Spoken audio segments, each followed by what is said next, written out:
having fun and enjoying each other's company. Can I please have some water? Just wait. There's a... You can't drink that for right now? Oh, you can't come in here for right now. Okay, you're gonna have to wait. Give us a couple minutes.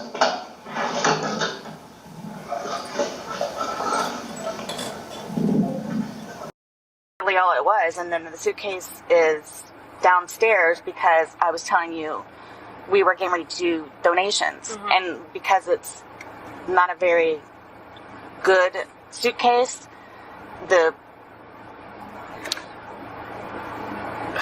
what was the question? I'm sorry.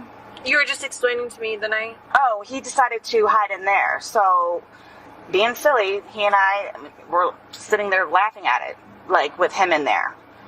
And then, so I didn't zip it up all the way, but I mean enough to where his little fingers were out there and whatever, but still having a good time and whatever. Then I guess I decided to go upstairs, and I don't know, I fell asleep. So. Oh, look at our thirsty Sarah. She finally got her water. She didn't get the snacks that she wanted, but look at her just chug that water back as her team stands around her wondering what they got themselves into. Let's get started with a quote from one of Sarah's behind-the-scenes conversations. I don't know about asking for mercy from Kranick. No one was in the courtroom to witness his demeanor towards me. You didn't see how stone-faced he had his mind made up. No one heard me asking him to listen and understand. The room echoed from no one being in the courtroom and how loud it was when I was speaking, shaking my shackles and almost breaking down in tears. His superior, nonchalant, his kids were getting picked on, so they went and got dad attitude against me was obvious. His mind was made up, like everyone else's. No one heard me. As always. That is an excerpt from Sarah Boone's behind the scenes conversation, her jail conversations. And one thing that I must admit that I really enjoy is hearing her beg Brian to answer the phone. I can remember a time where she gloated about not answering the phone for Brian. And after reading these messages, Brian has mastered the art of BS. He's learned how to BS Sarah. He really took a page from her book, and instead of keeping her account out of the negative, he just completely ignores her. He tells her what she wants to hear at the moment, and then he, as the kids say, ghosts her. And it's so gratifying to hear her voice echoing as I read her messages and she begs him to answer the phone when he only wanted her to answer the phone to make sure their son was okay. It's not like he was calling just to hang out with her. He literally would call her phone dozens of times just to make sure their son would be picked up for the day. And she thought it was funny to ignore him.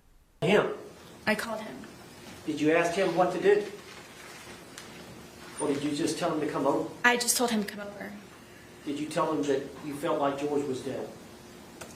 Yes, I did. And how far? You said it's 5 minutes from house to house? Yes. Did you call him back?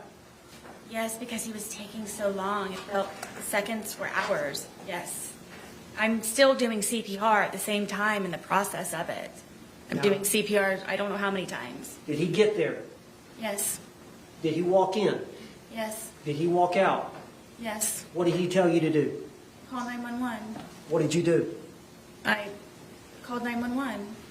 Is that the recording we've heard here in this trial? Yes. Hindsight is 20/20.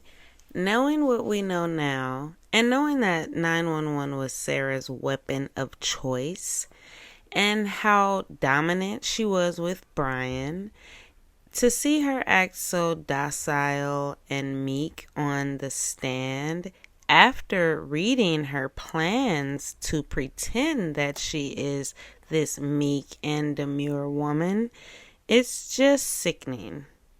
Let's just say if there was a chance to save George's life that morning that she called Brian, why wait? Every minute counts. If anyone listening has ever called 911 for a loved one, you're almost looking out the window down the street, screaming, telling the operator, I don't see them yet. They're not here. Please hurry. You're not waiting for other relatives to arrive to then call, waiting for those relatives to put their dogs away and then call. When you're trying to save someone, every moment counts. Even if you're being a good Samaritan, every moment counts.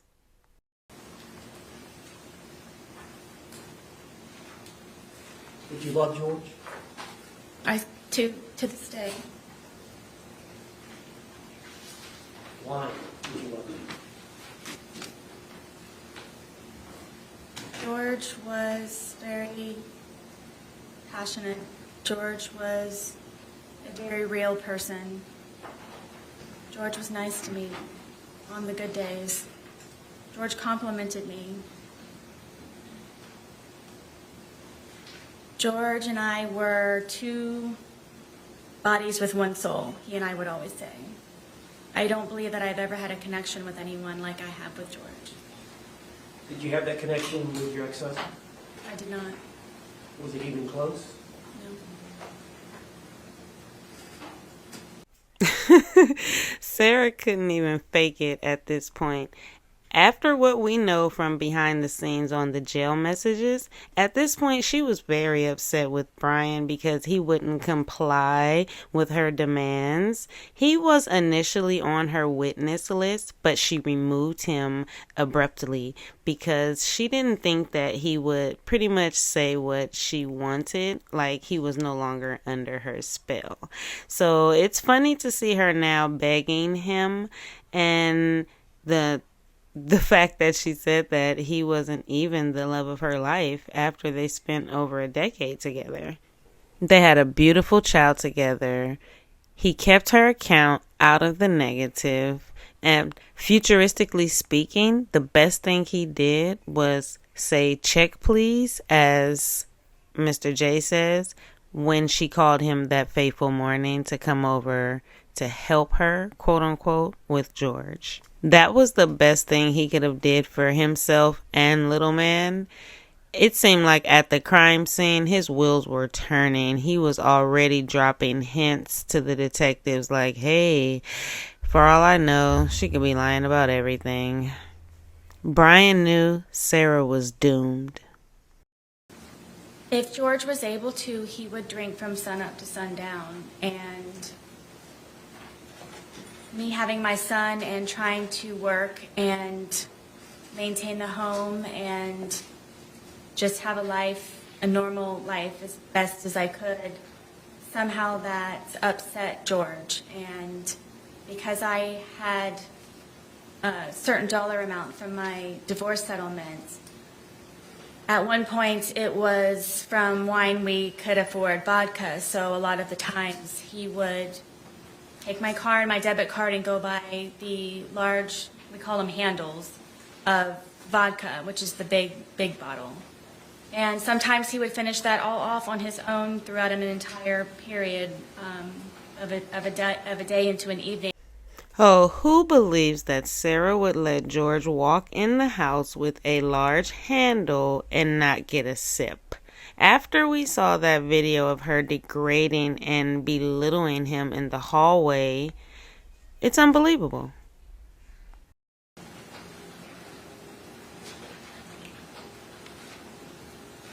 You said you have an alcohol problem. George has an alcohol problem. Yes. Notice how quickly she answered yes for George, but when asked about herself, she was silent. How did George's drinking adversely affect you?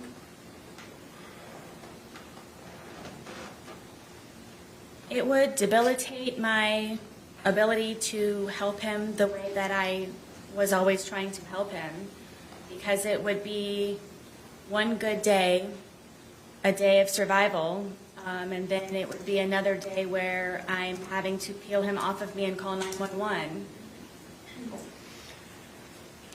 Why would he get that way? Tell us his pattern as it relates to drinking and then... Approach.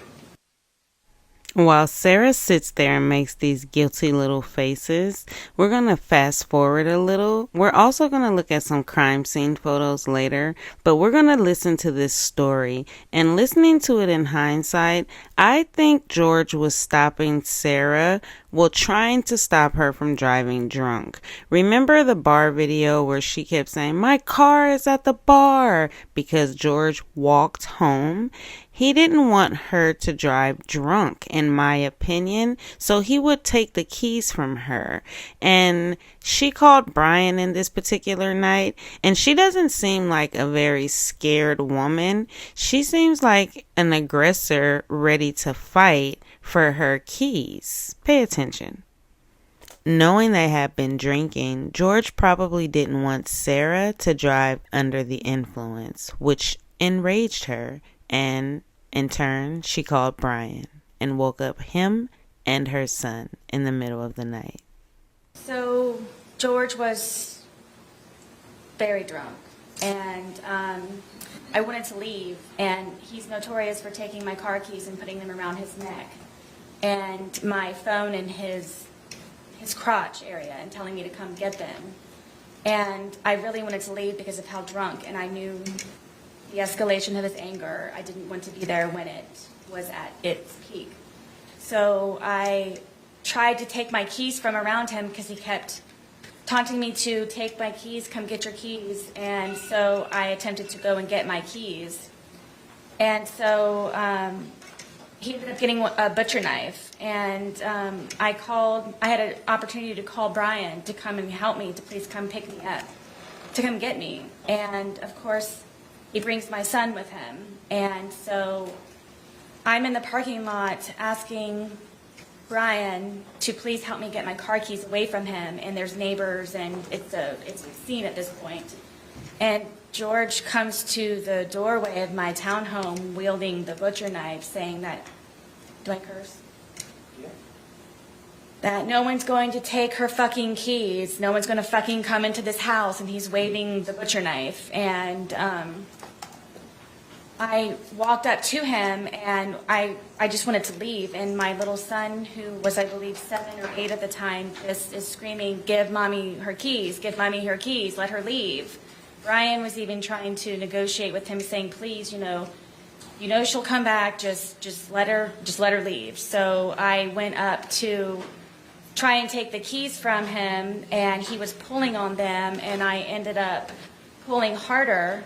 And he pulled them back again to try to pull me in the house, and I pulled them even harder, and it ripped my finger. And at one point, I had lost the fingernail, and the tip of my pinky was severely gashed. Judge, I'd like to offer this to the evidence. Okay. What was it pre-marked as, Counselor? Looks like S, but metaphorically. What was pre-marked as defense S will be received into evidence without objection as defense 4.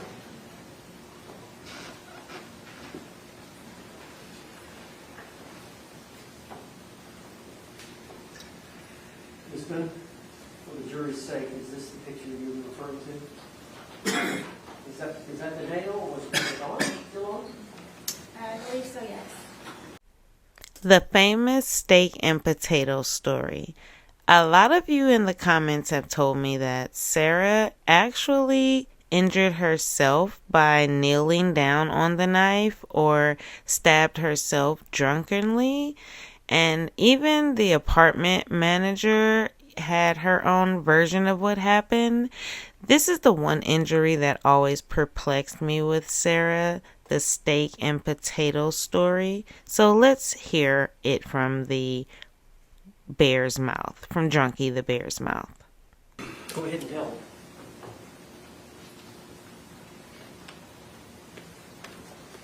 So, George stabbed me in my leg. I almost bled to death. All right, well, let's go back and explain what led up to that. I thought it would be nice to cook a nice steak dinner. We don't have two nickels to rub together, so I thought it would be special to make a steak dinner and make potato and go above the normal whatever's left over in the refrigerator. And so I spent a lot of time doing that, and George was drinking the entire time, and on the back porch. You were drinking as well, were you not? I was drinking. He was on the back porch while I was in the house and I was cooking. And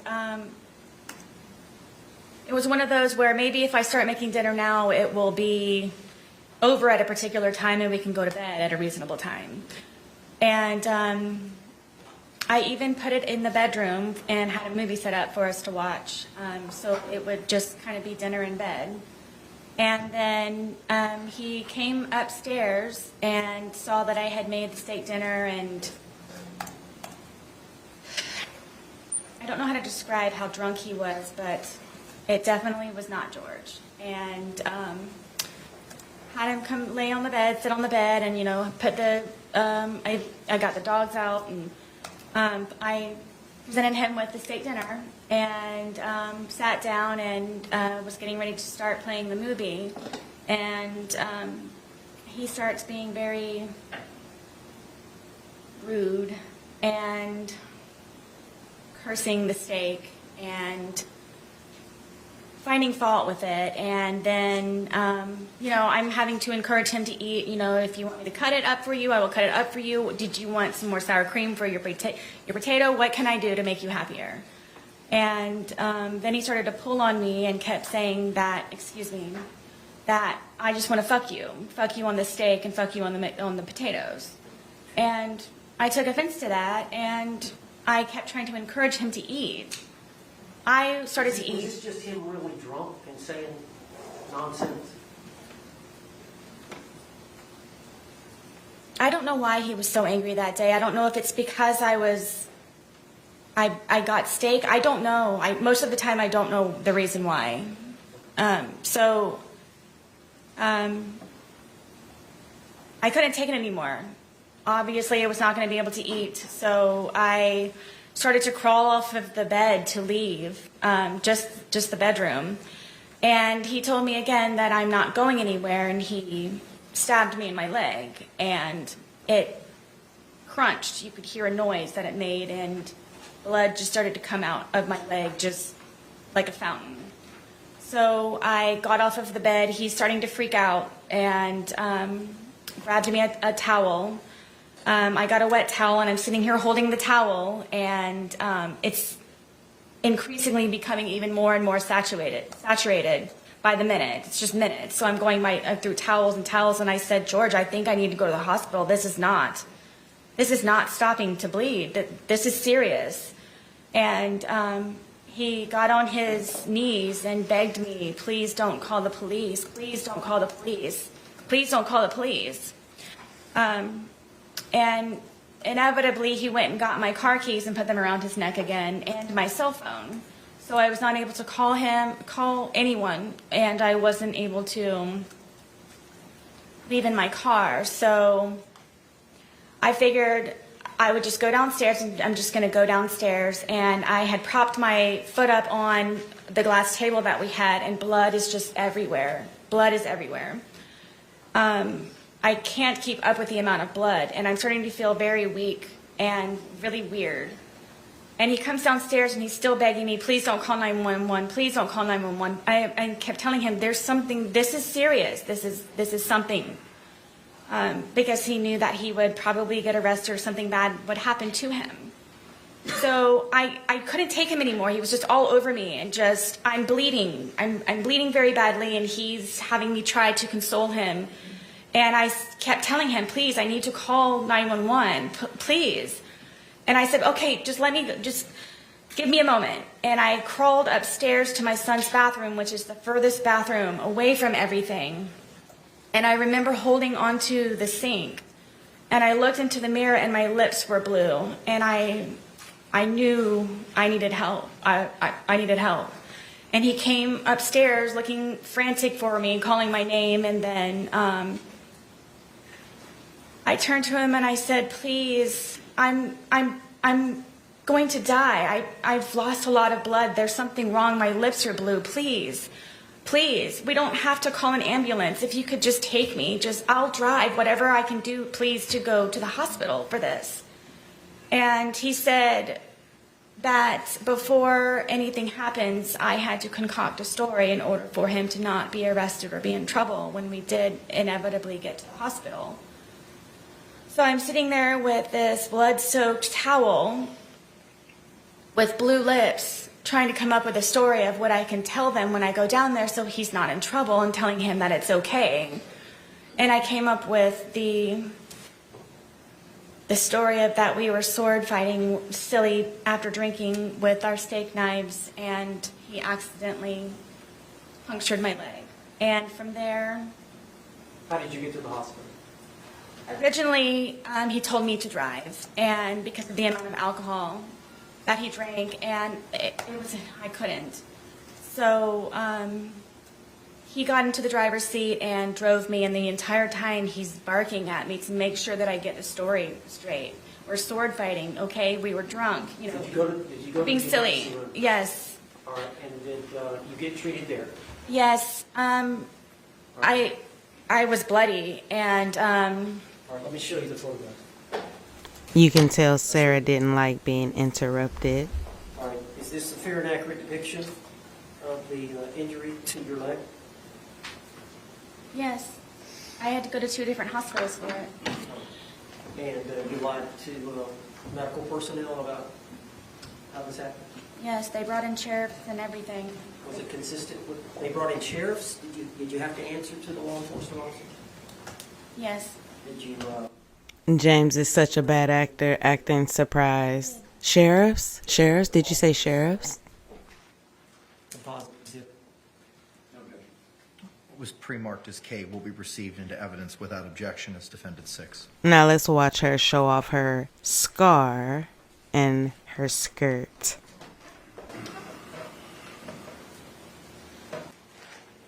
Mr. J? You may. There's a lock, sir. Out. All right, I don't know how best to do this, Judge, because we've got this ball. They can probably see it from there. Is this the injury here? What are your thoughts on the steak and potato mystery? Sarah's so eager to show off her scar and her skirt. Let's go to the crime scene with the crime tech to remember what brought us here. After all, with Sarah acting like such a damsel in distress, we can't forget how we got here in the first place and what she did. So let's take an up-close look at the crime scene. Saw the victim where he was laying in this case, correct? Yes. Was the victim, did he have blood on his mouth and on his face? Yes, he did. Did he have open wounds on his body? There was blood coming from his nose and his mouth. There was also some other areas, like defects noted on his body. You also made contact with the defendant, too, as well. Yes. Did you note any other wounds or cuts or anything else that was not documented that you haven't testified to? No. So, no wounds, nothing on her? Not that I recall, no. No further questions? Thank you. Can this Nobody knew George better than I did. I say that I knew George better than himself. And I tried in every way, shape, and form. Ask everyone. I helped him. I took care of him. I miss him a lot, and I didn't even sleep last night. I miss him a lot. I mean, is there any chance it got to be too much for you and you couldn't handle taking care of him and I never stopped. I never stopped. That's what I'm here for. I never stopped. I'm here now because I'm still trying to help him. Yeah. Yeah, no, Sarah. You're there because you are a suspect in a vicious crime who has a list of questions that you want to ask and a cell phone that you would like to retrieve. However, you are about to be faced with the shock of your life when you see that you actually recorded your crime. And luckily, she did. Luckily, she recorded herself. Can you imagine this case without the video evidence? The way that we can see behind the scenes how she's so methodical planning out, and even before the crime, how she planned everything and would set George up, allegedly, numerous times over and over again. This final time around New Year's when she said, hide and seek I shall, I'll get rid of him. And 2 months later, mind you, after Valentine's Day, right before his birthday, he was gone. For me, I can sit in here all day with not a peep, but he always has to have some kind of background noise, which I didn't mind because the trailers were cool, and he was interested in showing them to me, getting excited about movies that were out or upcoming. Okay. So on your laptop you're talking about? Mm-hmm. Like, okay. And I mean, and then it was... But you said it was a good day, like you guys didn't have any conversations about your relationship, you guys didn't go down like the rabbit hole, like had too many to drink, and you guys start getting... No, when I tell you this, it made me so happy that he actually listened to what I had to say with just, we'll get through it. This will be fine. It's just, it's a small hurdle that you and I together will get through because... I'm talking about the money, jobs, stress. Yes. Nothing relationship-wise, though. Like, no issues, like, did you guys have a conversation about your relationship, or was it just about, just like, what's the stress going on right now? Got it. I try to evoke it from him so he gets it off his chest, because I call him the volcano, where eventually he's going to erupt. Right. And what he has learned in his classes is to communicate, which is a huge thing in a relationship, where he has been practicing communication. So he actually talks to me about things and unburdens himself. Put it on me. I'll sit there and try and figure it out for you. Like, I have almost everything. Not a worry. Just tell me. Get it out of you. Right. But it was, when I tell you, I was so happy. Like, it was such a good day. I kid you not. The weather was beautiful outside. I'm the one that had him go inside so we can do puzzles and painting and listen to music or whatever else he wants to do. So then he starts doing whatever it is we're doing together in the living room and then starts talking, because I think he gets comfortable with, okay, you know what, we're here, it is a good day. Let me go ahead and explain myself. So I know. Nobody else knows, but I know. Nobody knew George better than I did. I'm going to go to court and I'm going to tell the judge, listen, my fiance has nothing to do with it. It's all my fault. A lot longer than that. I don't know what happened. Okay. Let me just grab something. All right.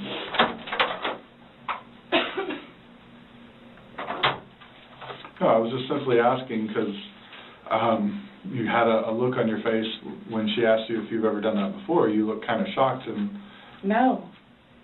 Okay, but why did you say it like that? Like, I don't think you all understand who I am, where... Okay. Well, tell me. I mean, I've always been a straight-A student. I am an outstanding mother to my son. Okay. I excel at everything. I would not do that. You wouldn't lock somebody in a suitcase? Well, I didn't like completely lock it. I mean, I opened it with one finger. I left enough in there for him to get out. Okay. And I wasn't planning on going upstairs and going to sleep. Okay.